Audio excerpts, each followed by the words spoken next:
আসসালামু আলাইকুম এভরিওয়ান, সবাইকে আবার আমন্ত্রণ জানাচ্ছি আমার চ্যানেল মাইসেলফ কুকিংয়ে। তো আজ আমি মুরগির মাংস রান্না করব। সেজন্য আমি ব্রয়লার মুরগি নিয়েছি। এই যে তার উপকরণগুলো দেখিয়ে দিচ্ছি। এখানে আমি লেবু নিয়েছি, গরম মশলা, এই তো মাংস। এখন আমি ব্রয়লার মুরগির মাংসটাকে লেবু দিয়ে আর লবণ দিয়ে কমপক্ষে আধা ঘন্টার জন্য ম্যারিনেট করে রাখবো। অনেকেই ব্রয়লার মুরগির মাংস খেতে চান না বা ভাল লাগে না, স্বাদ আসে না, কিন্তু আমি এইভাবে রান্না করার ফলে আমার ফ্যামিলির সবাই খুব পছন্দ করে।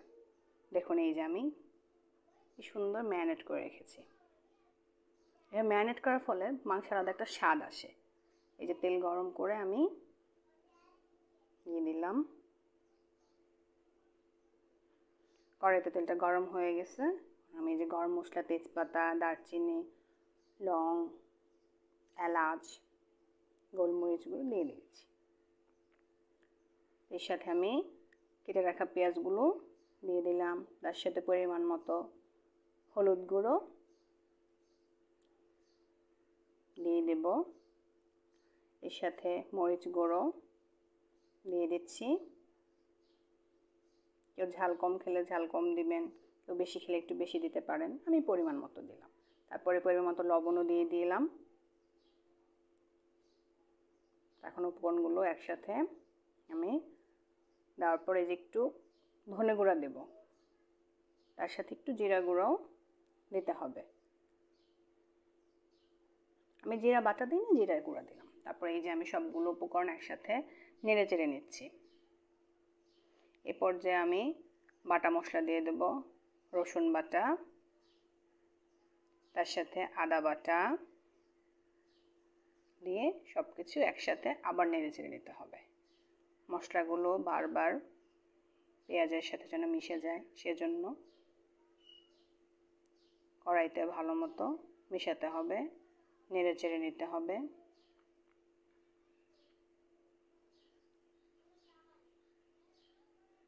মশলাগুলো নেড়ে চেড়ে কষিয়ে নিতে হবে।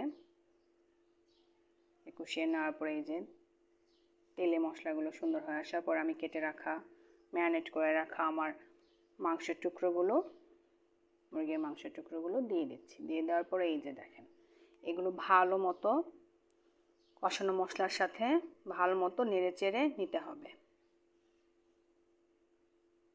সুন্দর মতো নাড়তে হবে।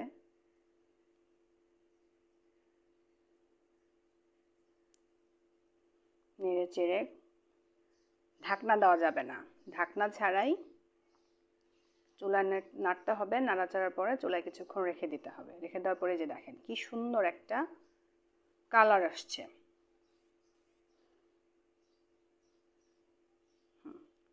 তার সাথে তার মাংসগুলো ভাজা হয়ে গেছে, কষানো হয়ে গেছে।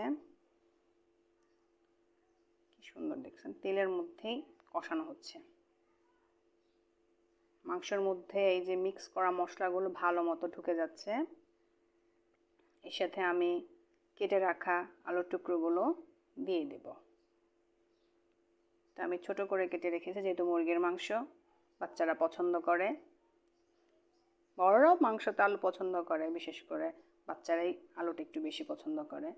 এই যে দেখেন সবগুলো আমি একসাথে ভালো মতো নেড়ে চেড়ে মিশিয়ে নেব। এখানে মাংসের সাথে আলুটাও কড়াইতে ভালো মতো নেড়ে চেড়ে নিচ্ছি, যেন মশলাগুলো সব কিছুতে একসাথে ঢুকে যেতে পারে। দেখতে হবে মাংসটা যেন কড়াইতে লেগে না যায়। কিছুক্ষণ পর পর দেখতে হবে। এর সাথে আমি কেটে রাখা কাঁচামরিচগুলো দিয়ে দেব। দিয়ে দেওয়ার পর ঢাকনা দিয়ে দিলাম। একটু পরে ঢাকনা উল্টিয়ে দেখলাম, দেখেন কি সুন্দর একটা হয়ে এসেছে, একটা স্মেল, সুন্দর একটা স্মেল পাওয়া যায়। দেখা যাচ্ছে না হয়তো, কিন্তু আমি একটা স্মেল পাচ্ছি। লেবু দিয়ে ম্যারিনেট করার ফল একটা সুন্দর একটা স্মেল আসছে, যার জন্য মাংসের একটা আলাদা স্বাদ হবে, স্বাদ বেড়ে যায় যাতে। দেখেন কড়াইতে কিন্তু মোটামুটি লেগে গেছে। একটু দেরি হলে কিন্তু সমস্যা হয়ে যায়, কারণ কড়াইতে লেগে গেলে কিন্তু মাংসটাই নষ্ট হয়ে যাবে, মাংসের স্বাদটাই নষ্ট হয়ে যাবে। সেজন্য বারবার খেয়াল করতে হবে। আর আলতো করে মাংসটা আবার একটু নেড়ে চেড়ে দিতে হবে। নেড়ে চেড়ে দিয়ে হ্যাঁ, এই তো মাংসটা আমি নেড়ে চেড়ে দিলাম। দেখেন এই পর্যায়ে তেলে মাংসটা ভাসার পর আমি ঢাকনা দিয়ে দিচ্ছি। ঢাকনা একটু পরে উল্টিয়ে অলমোস্ট হয়ে এসেছে, কিন্তু তারপরেও আমি যেহেতু আলু দিয়েছি একটু আবার নেড়ে চেড়ে নেব। একদম আলু আর মুরগির মাংস একসাথে মাংসটা কষানো হয়ে গেছে, মশলাগুলো ভালো মতো ঢুকে গেছে, দেখতেই পাচ্ছেন। তো আমার যে রেসিপি যারা কেউ পছন্দ করেন, যদি কেউ দেখতে চান, তো আমাকে অবশ্যই লাইক শেয়ার কমেন্টস করে জানাবেন। অবশ্যই আমাকে সাবস্ক্রাইব করবেন। এই যে এখন দেখেন আমি পরিমাণ মতো একটু পানি দিয়ে দিচ্ছি, কারণ একটু মাংসটা আমি মাখা মাখা ভুনা করব। দেখেন পানিটা দেওয়ার পরে আবার একটু মাংস আর আলুটা একসাথে নেড়ে চেড়ে নিচ্ছি। এ পর্যায়ে আমি ঢাকনাটা দিয়ে দেব। এই যে দেখেন কিছুক্ষণ পরে দেখেন খুব সুন্দর একটা কালার চলে এসেছে,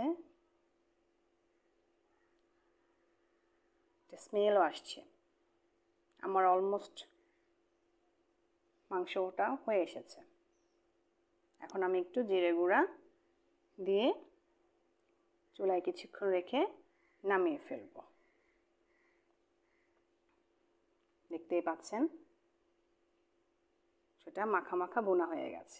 তো আমি আজ রান্না করলাম ব্রয়লার মুরগির মাংস ভুনা। তো সবাই ভালো থাকবেন। আল্লাহ হাফেজ।